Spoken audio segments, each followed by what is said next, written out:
Good morning students of Saraswati Vidya Mandir Barbasena Bettiah commerce section. Income determination of income and employment में हैं हम लोग। और पिछले वीडियो में हम लोगों ने शॉर्ट रन इक्विलिब्रियम इकोनॉमी का इनकम और आउटपुट के डिटर्मिनेशन के रिगार्डिंग शॉर्ट रन इक्विलिब्रियम को हमने देखना शुरू किया था।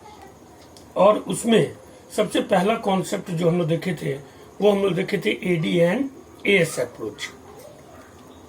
तो जैसा कि हम लोग जानते हैं कि एडी एएस अप्रोच से जो हम लोग इक्विलिब्रियम देखे थे that is short run equilibrium because economy, which is a macro concept, and in this macro concept there would never be a chance of equity between aggregate demand and aggregate supply, and if that point will be came even when, then that is very rare point, and it seems to be impossible that an economy can remain itself in that situation where aggregate demand and aggregate supply just became equal to each other, and economy will remain in equilibrium, and that economy also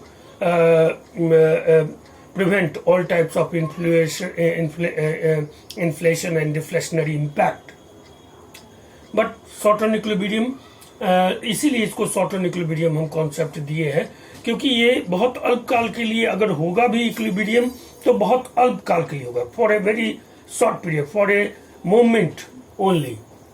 ये long period में तो रह ही नहीं सकता। अगर long period में कोई economy इस तरह के हालात पैदा कर ले कि उसके यहाँ एग्रीगेट डिमांड और एग्रीगेट सप्लाई एकदम इक्वल हो तो ये बहुत आश्चर्यजनक स्थिति होगी जिसको कि प्राप्त किया जाना मुश्किल है।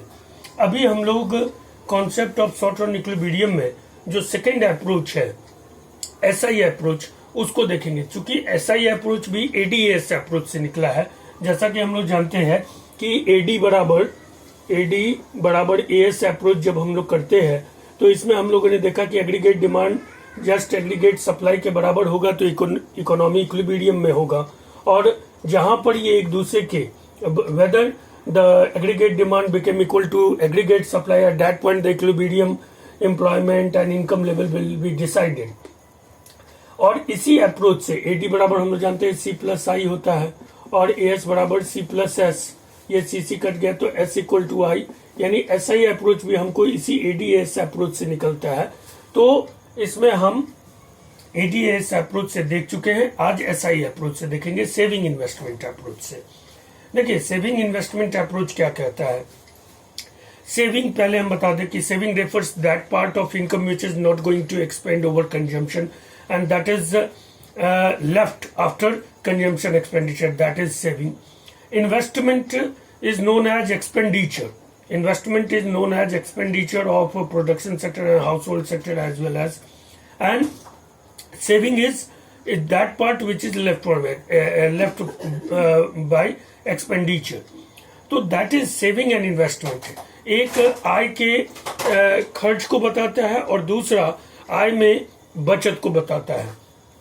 तो ये दोनों अप्रोच से इकोनॉमी का कंडीशन डिसाइड होगा, इनकम एम्प्लॉयमेंट का लेवल डिसाइड होगा। क्यों?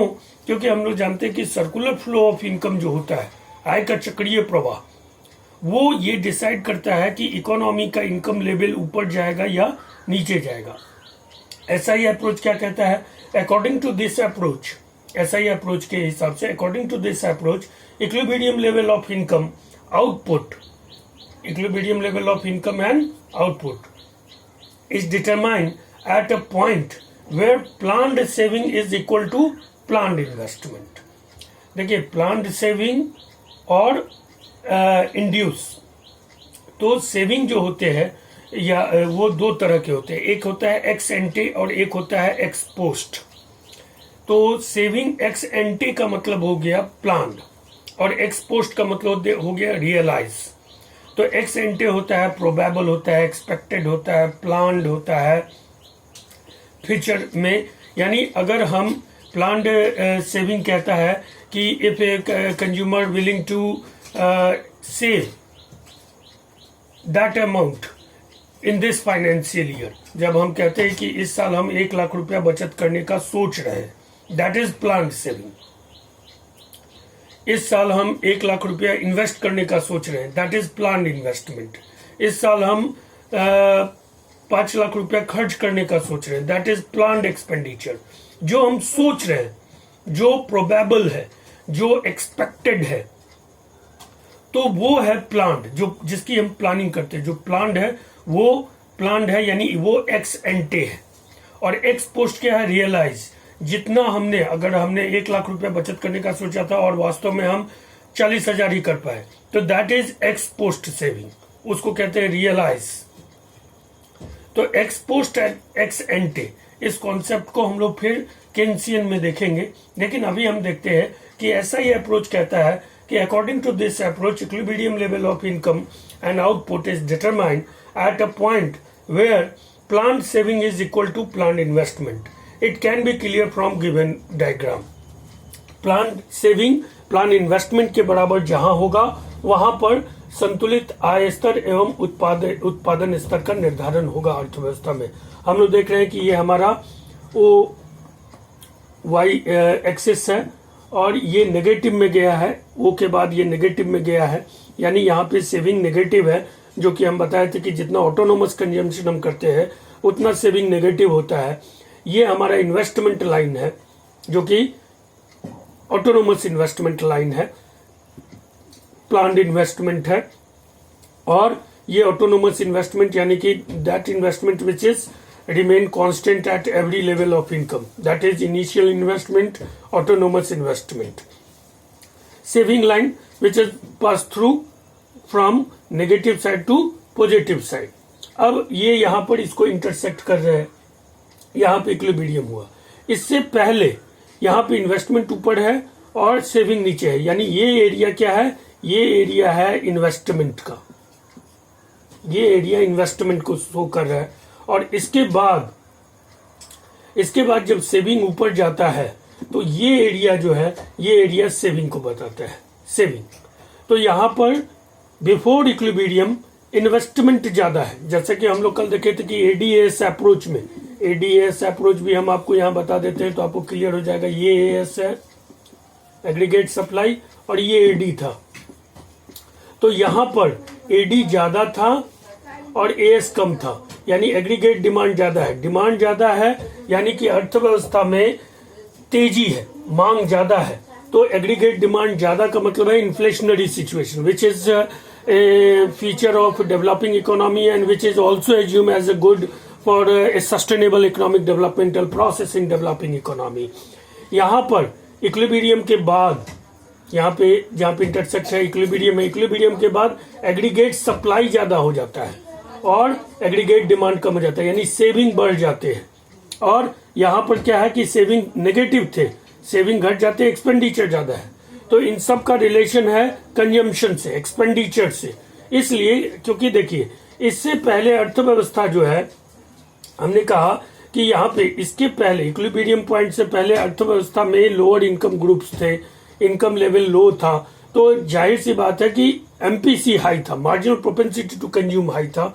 लोग अपने आय से ज्यादा खर्च करते थे, डिस होर्डिंग करते थे, और इसके कारण उत्पाद जो है वो तेजी से बिकते थे और हमेशा बाजार में उत्पाद की कमी बनी रहती थी। तो जब ये सिचुएशन होगा, जब producers output get sold fastly and there were always a scarcity of necessary goods, in that situation all producers get inducement towards investment, more and more investment, more and more production, more and more creation of employment in that situation. और इसीलिए ये situation जो होगा जहां पर investment ज्यादा है, यानी इन्वेस्टमेंट रेफर्स एक्सपेंडिचर ज्यादा है, तो एक्सपेंडिचर जब तक ज्यादा रहेगा वो इनकम को बढ़ाएगा।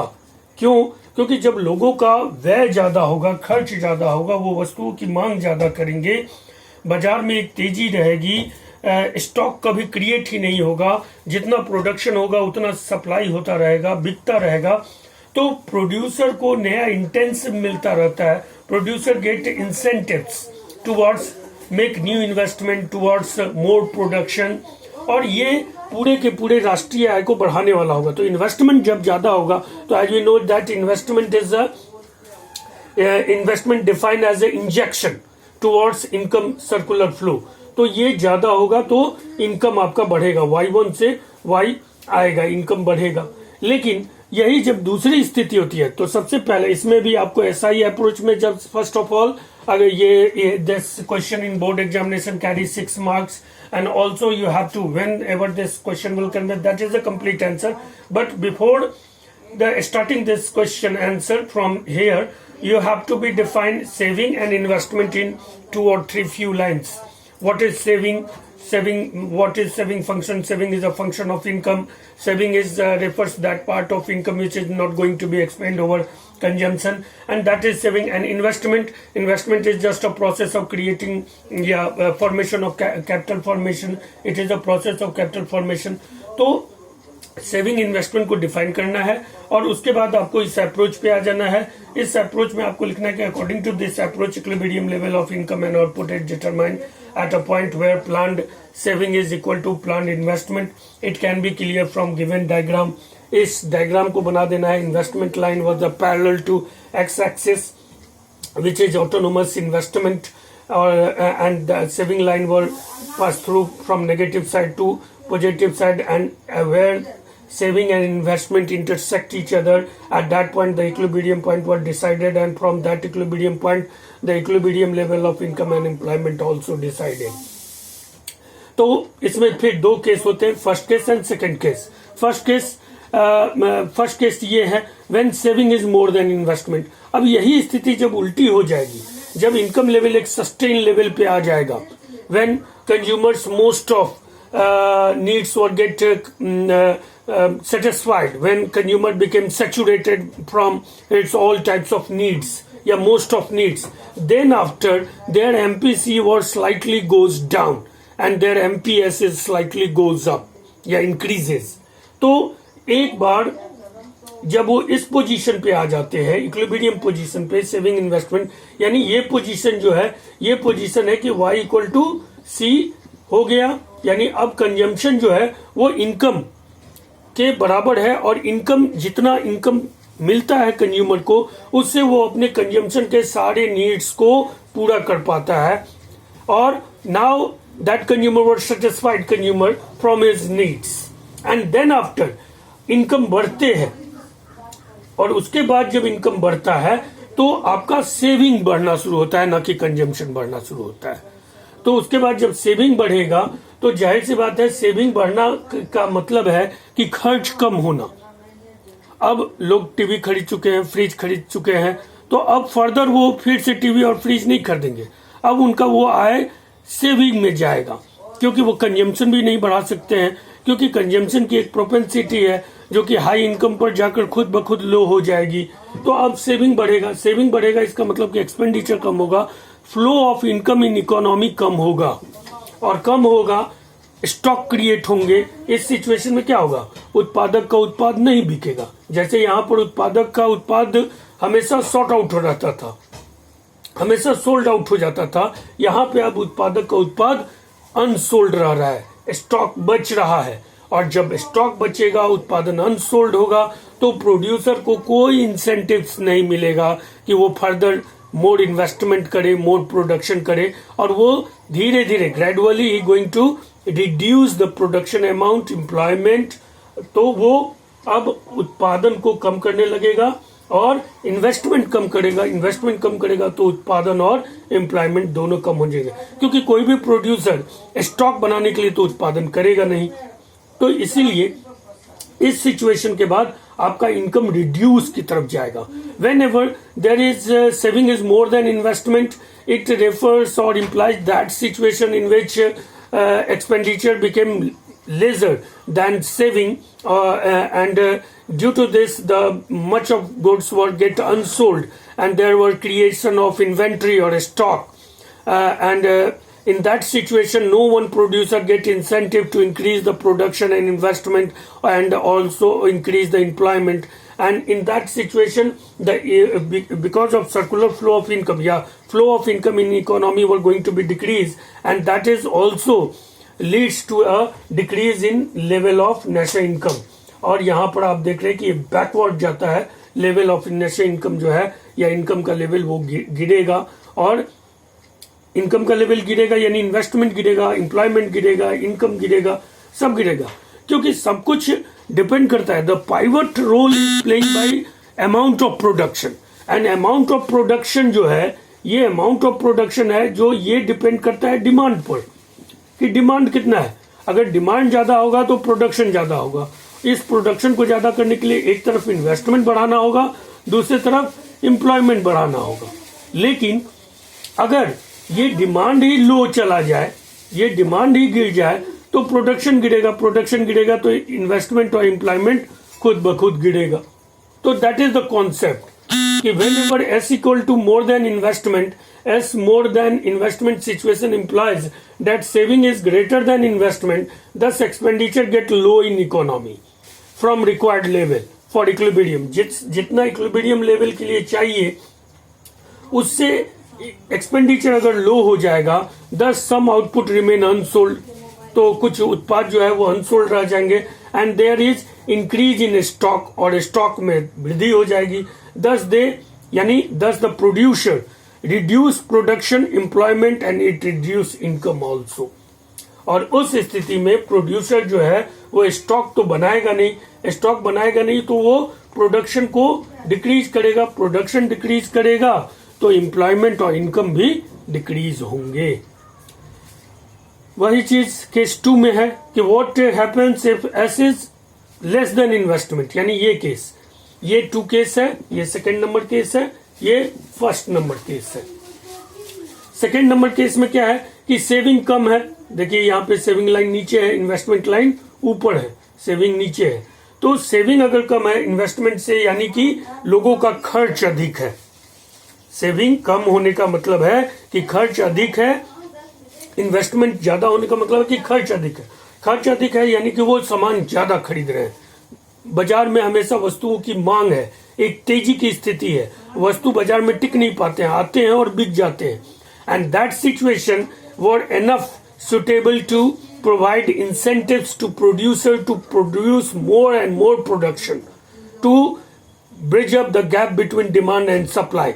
And when a producer get started increase in the production to manage the demand, in that situation he invest more and more, he also create more and more employment, he also produce more and more production and income also increase.